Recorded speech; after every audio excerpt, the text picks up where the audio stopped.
Bismillahirrahmanirrahim. Assalamualaikum warahmatullahi wabarakatuh. Wassalatu wassalamu ala asrofil anbiya mursalin wa ala alihi washabihi ajmain amma ba'du. Selamat pagi anak-anak. Bagaimana biasa kita bertemu kembali pada pelajaran kita yaitu tentang sholat Jumat pada bagian kedua. Seperti biasa sebelum kita mulai belajar, baiklah kita buka pelajaran kita dengan berdoa kembali ya, mulai berdoa yaitu dengan membaca umul kitab yaitu auzubillahi minasyaitonirrajim. Bismillahirrahmanirrahim. Alhamdulillahirabbil alamin arrahmanirrahim maliki yaumiddin. Iyyaka na'budu wa iyyaka nasta'in ihdinas siratal mustaqim. Siratal ladzina an'amta 'alaihim ghairil maghdubi alaihim waladdallin. Rabbi srohli sodri wa yassirli amri wahlul uqdatam min lisani yafqahu qauli. Baiklah anak-anak sekalian ya, sebelum kita mulai pelajaran seperti biasa kita jaga protokol kesehatan, yaitu kalau kita berjalan pakai masker, kemudian setelah selesai beraktivitas kita mencuci tangan, kemudian menjaga jarak, jangan sampai berkerumun, dan terakhir kita makan makanan yang bergizi supaya imun kita terjaga. Sebelum kita mulai pembelajaran, seperti biasa kita harus tahu dulu apa yang menjadi tujuan pembelajaran kita pada pertemuan pada pagi hari ini. Tujuan pembelajaran yang harus kita capai, insya Allah ya, siswa dapat memahami pengertian rukun, syarat sunnah dari khotbah Jumat. Kemudian siswa mampu memahami sunnah terkait serta hal-hal yang menghalangi pelaksanaan sholat Jumat. Kemudian yang ketiga atau yang strip ketiga, siswa dapat memahami serta menerapkan adab dan etika sholat Jumat, melaksanakan sholat Jumat serta paham akan hikmah dari sholat Jumat. Jadi ada 3 tujuan pembelajaran kita yang harus kita capai setelah kegiatan belajar mengajar yang kita adakan pada pagi hari ini. Baiklah, menginjak materi kedua karena minggu kemarin kita bagi dua ya, ada bagian 1, bagian 2. Sekarang kita lihat pengertian dan rukun khotbah. Kalau kemarin kita belajar tentang apa itu sholat Jumat ya, syaratnya, rukunnya. Sekarang pengertian dan rukun khotbah. Khotbah Jumat. Khotbah Jumat ya, ingat khotbah.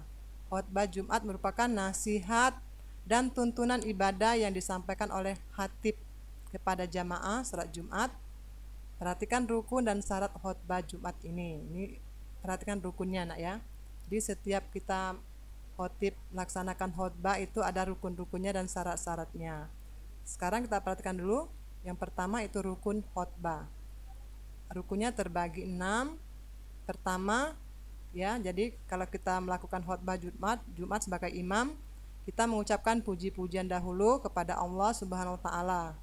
Jadi kalau dia tidak melakukan pujian-pujian berarti rukunnya tidak sah. Kemudian kedua, membaca salawat atas Rasulullah Shallallahu Alaihi Wasallam, ucapkan salawat. Kemudian yang ketiga, mengucapkan 2 kalimat syahadat. Kalau dia tidak mengucapkan 2 kalimat syahadat, maka rukunnya salat khutbahnya tidak sah. Kemudian yang keempat, berwasiat.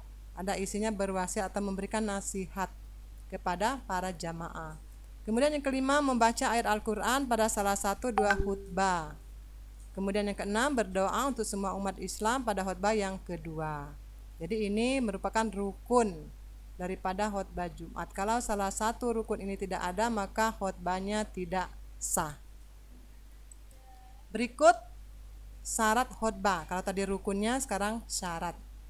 Syarat khutbah Jumat yaitu pertama, khutbah Jumat dilaksanakan tepat siang hari saat matahari tinggi dan mulai bergerak condong ke arah barat. Jadi ketika pada waktu zuhur menjelang ya, sudah memasuki waktu zuhur. Kemudian khutbah Jumat dilaksanakan dengan berdiri jika mampu.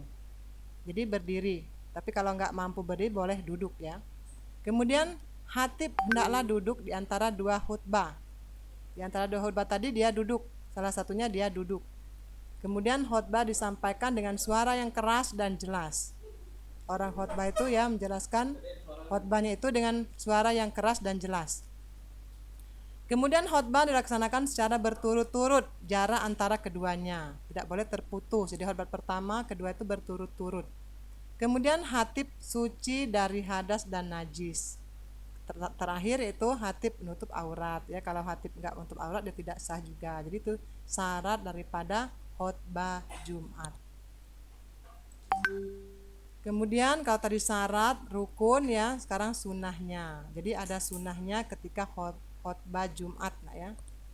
Adapun sunnahnya ini ada berapa poin? Ada 8 poin yang perlu kita ingat, namanya sunnah. Kalau kita kerjakan mendapatkan pahala, kalau kita tinggalkan ya nggak apa-apa, nggak menjadi suatu keharusan. Tapi kalau kita kerjakan itu lebih baik. Sunnah khutbah Jumat, khutbah dilaksanakan di atas mimbar atau tempat yang tinggi. Jadi kalau nggak tempat yang tinggi ya boleh ya, namanya sunnah. Kemudian khutbah disampaikan dengan kalimat yang fasih, terang dan mudah dipahami. Kemudian khatib menghadap ke jamaah salat Jumat.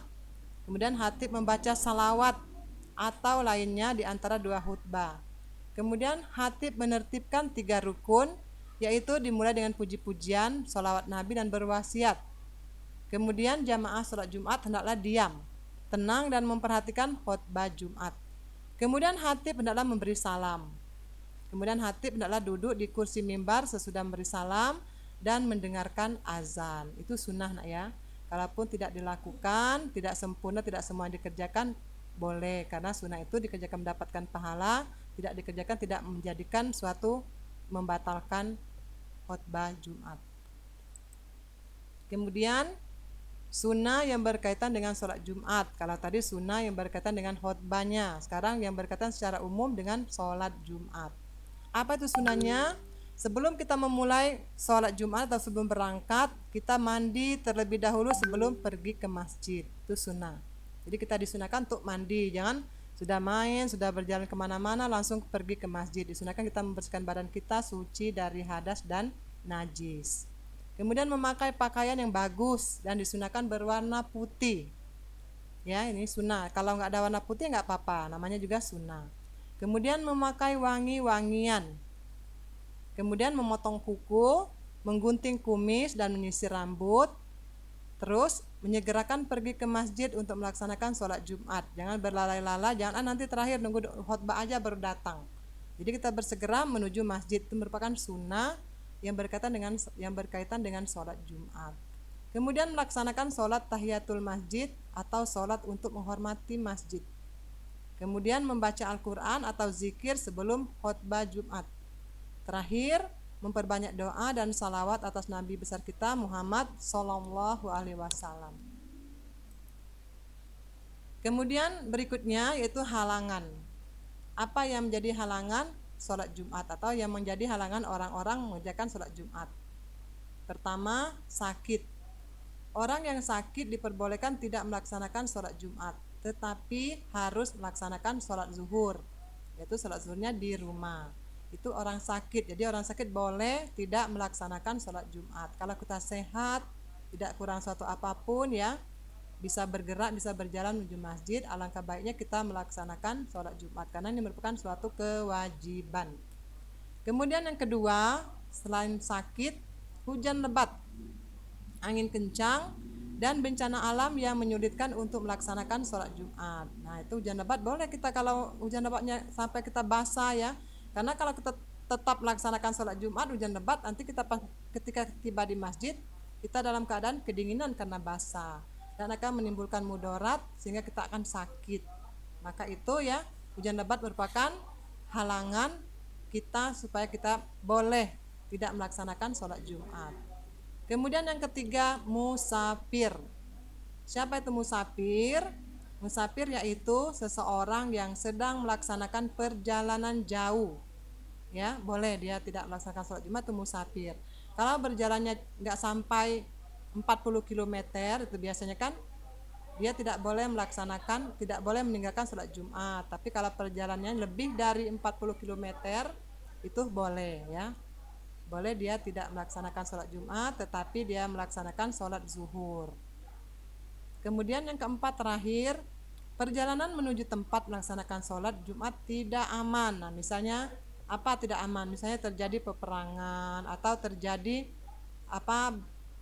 serangan dari pertikaian atau peperangan atau terjadi kontak permusuhan perang itu antar kampung, seperti misalnya ada terjadi di kampung-kampung yang terjadi di mana, di Mesuji itu ya, sehingga antara penduduk yang satu dengan penduduk yang lain itu bermusuhan, saling bunuh membunuh. Nah pada saat itu ya kita tidak diwajibkan atau kita boleh meninggalkan sholat Jumat karena keadaan tidak aman. Kemudian adab sholat Jumat, bagaimana adabnya? Yang pertama, meluruskan saf. Sebagaimana kita ketahui ya bahwa saf atau barisan sholat itu merupakan hal yang penting dalam sholat berjamaah. Keutamaan sholat berjamaah.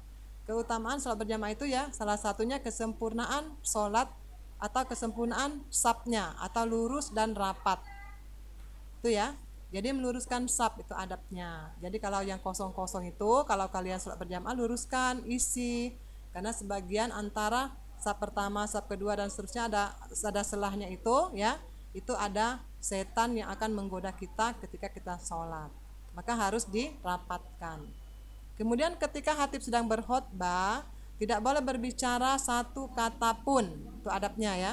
Jangan berbisik-bisik, berkata-kata saat khutbah sedang berlangsung menjadikan sholat Jumat sia-sia atau tidak sah. Kalau kita mengatakan, teman kamu, kamu diam, berarti kamu sudah berkata. Jadi kalau walaupun teman kamu itu berbicara, dia aja yang berbicara, kita tidak boleh menegurnya. Kalau karena kita menegurnya, berarti kita ikut berbicara pula, sehingga sholat Jumat kita tidak sah. Jadi tidak boleh berkata-kata. Diam kita dengan khusyuk mendengarkan khutbah daripada khatib. Nah ya. Jadi ini jangan sampai main HP ketika khatib sedang berkhutbah kalian main HP. Itu tidak boleh. Tidak boleh, tidak menyempurnakan sholat kita sehingga sholat Jumat kita akan sia-sia. Bagaimana kalau sia-sia sudah duduk lama ya, sudah mendengarkan tetapi pahalanya tidak ada atau pahalanya tidak diperhitungkan oleh Allah Subhanahu wa taala. Dalam sebuah hadis yang diriwayatkan oleh Abu Hurairah, Rasulullah SAW bersabda, artinya jika engkau berkata pada sahabatmu pada hari Jumat, diamlah, dan khatib sedang berkhutbah, sungguh engkau telah berkata sia-sia. Nah, jadi kalau kita berkata, diamlah kepada teman kita, berarti kita sudah berkata juga, sehingga sholat Jumat kita tadi sia-sia.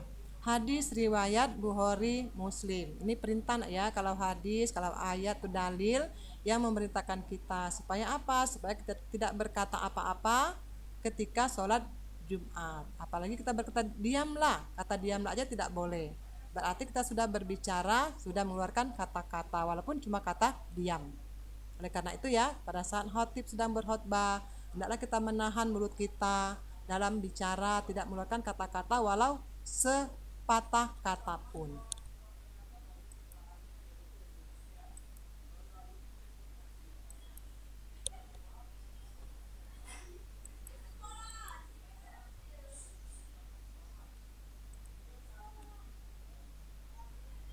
Nah, berikutnya ya, setelah adab sholat Jumat, sekarang hikmah sholat Jumat. Apa itu hikmahnya? Ya, apa gunanya, apa manfaatnya, apa faedahnya kalau kita melaksanakan sholat Jumat? Yang pertama, memuliakan hari Jumat. Karena sholat yang ada sholat Jumat itu di hari Jumat, nggak ada sholat Minggu. Ya, jadi memuliakan hari Jumat. Kemudian menguatkan tali silaturahmi. Kemudian berkumpulnya umat Islam dalam masjid merupakan salah satu cara untuk mencari berkah Allah Subhanahu wa taala. Kemudian dengan sering berjamaah di masjid bisa menambah semangat bekerja kita karena terbiasa melihat orang-orang yang bersemangat beribadah di masjid. Kemudian melipat gandakan pahala kebaikan karena sholat berjamaah itu ya berkumpul atau bersama-sama itu pahalanya lebih besar dibandingkan dengan sholat sendirian. Kemudian membiasakan diri untuk disiplin terhadap waktu. Ya, kalau sholat Jumat itu ada waktunya. Kalau sudah lewat dari waktu zuhur, tidak ada lagi orang sholat Jumat misalnya saya mau sholat Jumat jam 2. Itu tidak bisa karena ada aturannya waktunya ketika memasuki waktu sholat zuhur. Ada waktu tertentu jam berapa tuh? Jam 12. Kalau sekarang jam 12 lewat 10 menit kalau nggak salah waktu tibanya waktu zuhur. Itu juga tibanya sholat Jumat. Jadi sholat Jumat itu tidak merupakan sekehendak kita ya. Sholat Jumat saya penting masih pada hari Jumat sorenya atau malamnya, nggak bisa. Jadi sholat Jumat itu membiasakan kita atau membiasakan diri kita untuk disiplin terhadap waktu. Kemudian tata cara sholat Jumat. Kalau tadi adab ya, hikmah, sekarang tata cara. Tata cara itu cara kita mengerjakan sholat Jumat. Pertama ya, bersihkan terlebih dahulu badan, pakaian, dan tempat dari hadas dan najis atau kotoran. Pertama ya, bersihkan dahulu badan kita, jadi mandi, kita pakai pakaian yang bersih ya. Dari siapa? Dari apa itu? Dari hadas dan najis. Ingat kita sudah pernah belajar apa itu hadas, apa itu najis ya. Hadas dan najis itu yang menghalangi kita untuk beribadah kepada Allah. Jadi harus bersih dari kedua itu, hadas dan najis atau kotoran. Kemudian sebelum berangkat ke masjid disunahkan untuk mandi terlebih dahulu, memotong kuku, mencukur kumis, dan menghilangkan bau yang tidak sedap. Ya, makanya mandi ya, pakai parfum, pakai deodoran, sehingga teman kita yang berada di sebelah kita tidak terganggu dengan bau kita yang tidak sedap. Kemudian pakailah pakaian yang bersih. Disunahkan yang berwarna putih, memakai kopiah, dan memakai wangi-wangian. Kemudian segera pergi ke masjid dan melaksanakan sholat tahiyatul masjid atau sholat menghormati masjid 2 rakaat sebelum duduk. Kemudian sambil menunggu khatib naik mimbar, disunahkan membaca zikir, salawat Nabi, dan membaca Al-Quran. Jadi kita bawa Quran ya, atau biasanya di masjid itu ada disediakan Al-Quran. Walaupun kita tidak membawa Al-Quran, kita baca dulu menunggu khatib berkhutbah. Kemudian ketika masuk waktu zuhur, muazin mengumandangkan azan yang pertama. Kita dengar juga ya, jangan berbicara dulu, pokoknya tertib, dengan khusyuk, dengan sopan santun ya, jangan suka kita berbicara atau mengalihkan perhatian kita ke yang lain, sehingga kita fokus pada sholat Jumat. Kemudian setelah selesai azan, jamaah melaksanakan sholat sunnah qobliyah atau sholat sunnah Jumat. Terus khatib naik ke mimbar mengucapkan salam, muazin mengumandangkan azan yang kedua. Kemudian bagi yang melaksanakan sholat Jumat dengan azan sekali, maka sebelum azan khatib naik mimbar, kemudian kumandangkan azan. Setelah azan selesai, khatib melaksanakan khutbah. Kemudian khatib yang menyampaikan khutbahnya dengan 2 kali.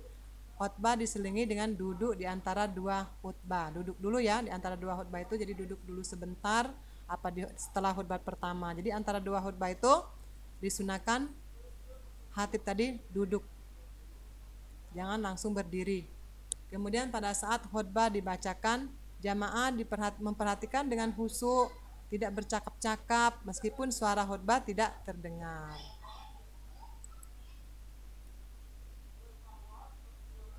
Kemudian setelah selesai khutbah, muazin mengumandangkan iqamah sebagai tanda dimulainya sholat Jumat. Berikutnya, jamaah bersiap-siap untuk melaksanakan sholat Jumat. Kemudian sebelum sholat dimulai, imam hendaknya mengingatkan makmum untuk merapatkan dan meluruskan saf serta mengisinya yang masih kosong. Kemudian imam memimpin sholat Jumat berjamaah 2 rakaat. Jadi kalau ditanya berapa jumlah rakaat sholat Jumat, yaitu 2 rakaat. Kemudian jamaah disunahkan untuk berzikir dan berdoa setelah selesai sholat Jumat. Sebelum meninggalkan masjid, jamaah disunahkan untuk melaksanakan sholat sunnah ba'diyah terlebih dahulu. Jadi sholat Jumat juga ada ba'diyahnya, seperti juga sholat zuhur ya. Zuhur ada qobliyah, ada ba'diyah, kemudian Jumat juga seperti itu, ada ba'diyahnya. Sebelum kita meninggalkan masjid, kita sholat ba'diyah dulu, yaitu ba'diyah sholat Jumat. Kemudian terakhir setelah kita materi tadi yang sunnah, rukun, syarat khutbah dan sunnah-sunnahnya itu, kita kerjakan latihan soalnya ada 5, nggak banyak ya, walaupun 5 mungkin ini urayanya panjang. Pertama, siapakah yang boleh jadi khatib? Kemudian jelaskan tata cara sholat Jumat. Kemudian yang ketiga, sebutkan orang-orang yang diperbolehkan untuk tidak sholat Jumat. Yang keempat, sebutkan sunnah-sunnah sholat Jumat.